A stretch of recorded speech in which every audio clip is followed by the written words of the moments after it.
We right now are on the precipice of an extraordinary transformation in technology.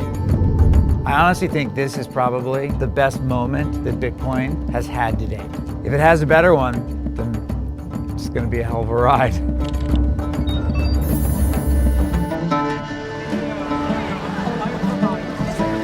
So behind me over here is the British Museum, and inside of it is the world's first money. And it was made in the year roughly around 650 BC in the country of Lydia, which is modern-day Turkey. We're about to begin an amazing adventure. We are going to use the world's newest and most innovative form of money to go back to the place where money was first born. This is a map of the ancient empire of Lydia, where money is said to have originated. If we look at it on a map, we're here in London, about 1,600 miles away. So I've picked a couple of flights at cheapair.com. They accept Bitcoin and a few other alt currencies.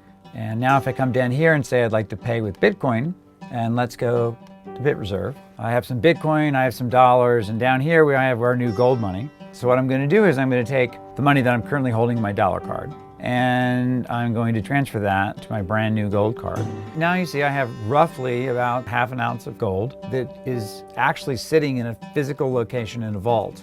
We're going to go to my gold money, we're going to send, and I'm going to get the total amount of Bitcoin that I owe them. And now that's gone instantly.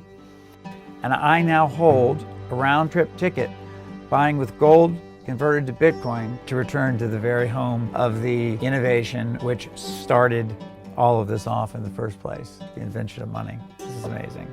This probably is the first time someone has actually bought a plane ticket with gold. It demonstrates the real power of Bitcoin. Now I'm just excited to go back to see where it all started.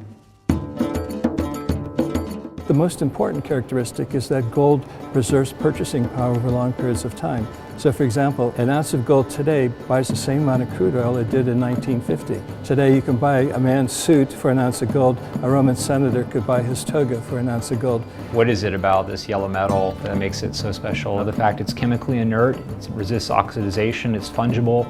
The gold in my ring is the same as the gold in Fort Knox. These are things that Bitcoin does have in common with gold. One Bitcoin is identical to another Bitcoin. You can divide it up much like you can gold. Wow. Oh, yeah. Wow. If you've not, that is amazing. So this is the form of gold that Bitreserve will be holding. How much does this weigh? It's about 12.5 kilos. So it's about 25 pounds for this, 30 pounds. I don't think right now it's very easy for people to hold gold as money. So I think this is innovative. Nobody runs very fast with these, do they? These are not made for sprinters. You have to train first. Yeah. Gold's strength is that it's something corporeal. You can put it in your hand and feel it and touch it and carry it around with you. Cryptocurrency, on the other hand, its strength is that you can't pick it up in your hand. When you send gold, you have two choices. You can send this, or using Bitreserve, you can store all this gold on your iPhone and still weigh exactly the same amount. I'm not going to bet against several thousand years of history and say that gold's going to be going out of fashion anytime soon. I think the two are complementary, and I think ultimately the mix of gold and cryptocurrencies is going to change the way we do global commerce.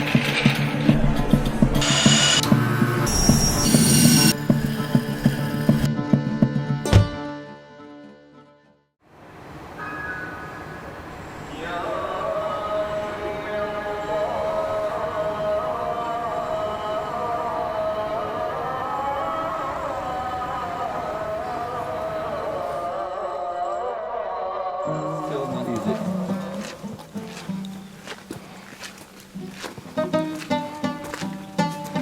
The first day of the trip, we went to Sars, which is actually the home of money. The first coins were struck there. The first gold was pulled out of a stream from there that was used to make these coins. As we all know, King Midas had the unfortunate gift to turn everything that his hands touched to gold.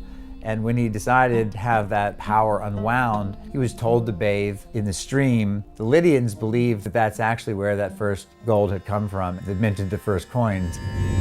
It's the full circle. To go to the place where all of this started is such an extraordinary experience. So this is the commercial part of the city. These are the stores along Main Street.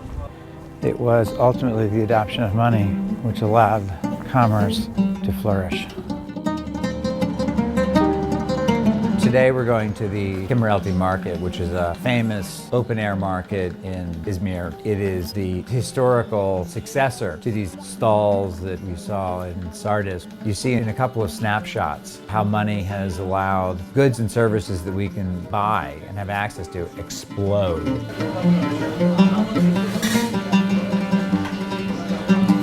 Wow. Wow, they must sell a huge amount of stuff here every day for all these fresh vegetables, and it really is virtually everything. Money's gone through a bunch of different transitions over the years, and we've gone through a sort of electronic transition, which is in the form of credit cards.